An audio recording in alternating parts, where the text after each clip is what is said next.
Plus, just right now you're looking at video of protests at the proposed Atlanta Public Safety Training Center, the planned Atlanta Public Safety Training Center.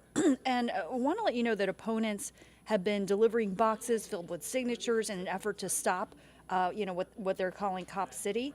But also, just into our newsroom moments ago, the City of Atlanta Office of the Municipal Clerk has issued a statement on the submission of these petitions that I'm talking about,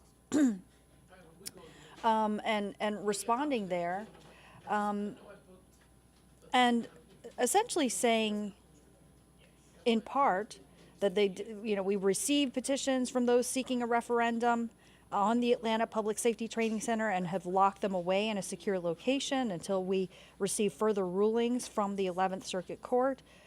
State law and city's code have a clear and strict 60-day deadline for petition circulation. Specifically, the law commands that a petition shall not be accepted by the council for verification if more than 60 days have elapsed since the date the sponsor of the petition first obtained copies of the petition from the municipal clerk. The original petition was issued on June 21st, making August 21st the original 60-day deadline for petition submission. The petitioners could have turned their petition in on or before August 21st, and indeed several times said they were going to do so, but opted instead to take an additional 3 weeks to circulate their petition for signature. So that's part of the response. and they've also added today, September 11th, is 81 days after the date the sponsor of the petition first obtained copies of the petition from the municipal clerk. So the city is prohibited by state law from accepting the petition for verification, absent further guidance from the 11th Circuit. Okay, so essentially, to sum it all up, is that these opponents of the plan training center, Atlanta Public Safety Training Center, they submitted this petition. The city is responding essentially saying that they did it too late and that they didn't do it within the legally, within the parameters stated under the law. Just for background about this petition, I want to toss things over to my colleague with a bit more on the just kind of context here, Rebecca Schramm. Stop Cop City! Stop Cop City! This movement is broad and it is deep and it is activating people who have not been political before in their life because it is about a vision for what kind of city we want to live in. Calling themselves the Vote to Stop Cop City Coalition, this group gathered at Atlanta City Hall to showcase the boxes, which they say are filled with 116,000 signatures, twice the number needed to force a question on the ballot as to whether the city should move forward with its plan to build a world-class public safety training center on the site of the old Atlanta prison farm. Some who collected the signatures said they were pleased that so many people signed the petition. I even had at least 24 pro-Cop City people sign because they felt like they wanted it to be a democratic decision. The group then formed a human chain, passing each box up the stairs of City Hall and into the clerk's office. The city now has 50 days to verify that each signature corresponds with a registered Atlanta voter. Their response has been to try to put us down, but this movement will not be put down. Again, thanks to Rebecca Schramm for that report. But again, in this response just into our newsroom moments ago from the city, they've essentially outlined that their stance is that the petitions for this referendum, it was submitted after a deadline that is, imposed by the law. But this is something we're going to keep following here on Atlanta News First and Atlanta News First Plus. And bringing you any updates on this, because obviously there's so much interest on what's happening surrounding that planned Atlanta Public Safety Training Center. Okay, I also want to let you know about this story making headlines as well. A road rage incident turning deadly here in Atlanta. Very bizarre incident has left one person dead, one person in the hospital, and another person in jail. This happened outside the Durham Ridge subdivision in Gwinnett County. 43-year-old Omar Pastor was shot and killed behind the wheel of a car outside the subdivision. Police say the shooting stemmed from road rage between two drivers. 18-year-old Luis Cruz is charged with felony murder and aggravated assault as a result of all this. Okay, today obviously marks a very somber anniversary of the September 11th terror attacks. Over the course of the years since it has happened, it's really turned into a day of giving back, of community service. Well, here in Atlanta, volunteers gathered at Mercedes-Benz Stadium to pack meals for those in need. My colleague Bridget Spencer has a closer look.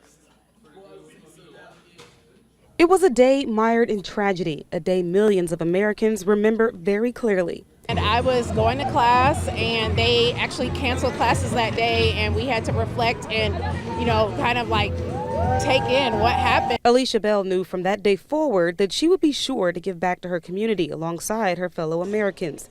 That's why she was one of the hundreds who showed up at Mercedes-Benz Stadium to pack meals. This is a perfect way to give back and to remember all the lives that were lost on 9/11.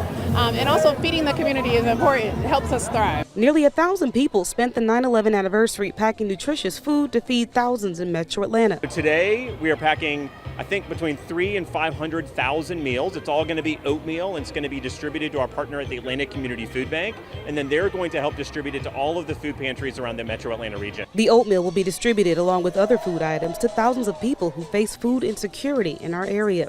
For these volunteers, the 22nd anniversary of 9/11 was an appropriate day to get out and give back. I think we have to take what was a day of tragedy and turn it into something that we can recapture. We're going to get past 9/11. We're not just 9/11. We, can thrive past it.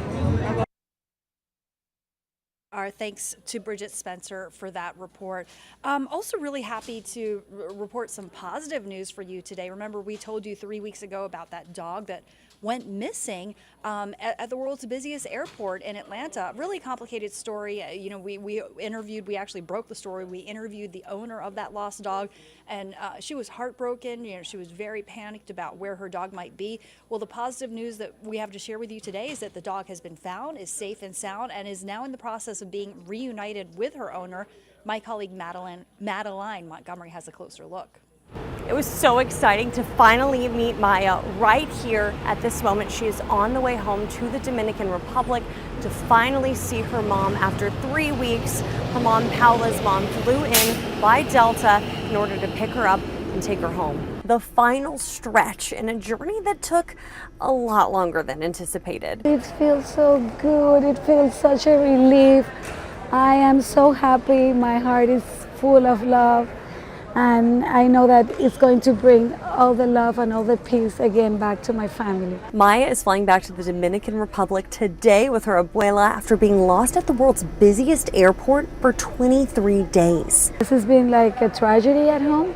We were suffering because Maya is part of the family. Maya was traveling with her owner Paola Rodriguez through Hartsville-Jackson when Rodriguez found out she did not have the proper paperwork to get to her final destination, and she had to go home. In that time, Delta took custody of Maya, who then escaped her kennel. I was crying. I was having panic attacks on the plane.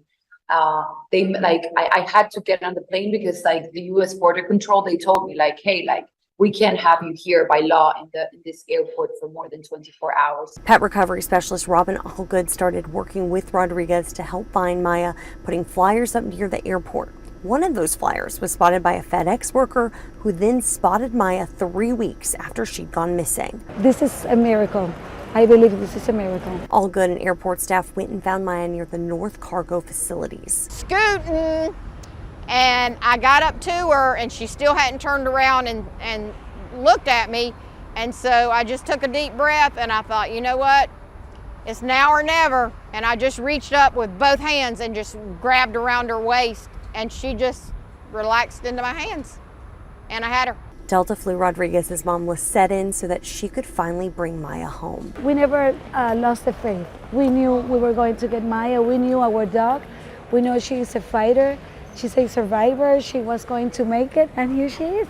Maya should be getting home to the Dominican Republic and reuniting with her mom, Paola, later this afternoon.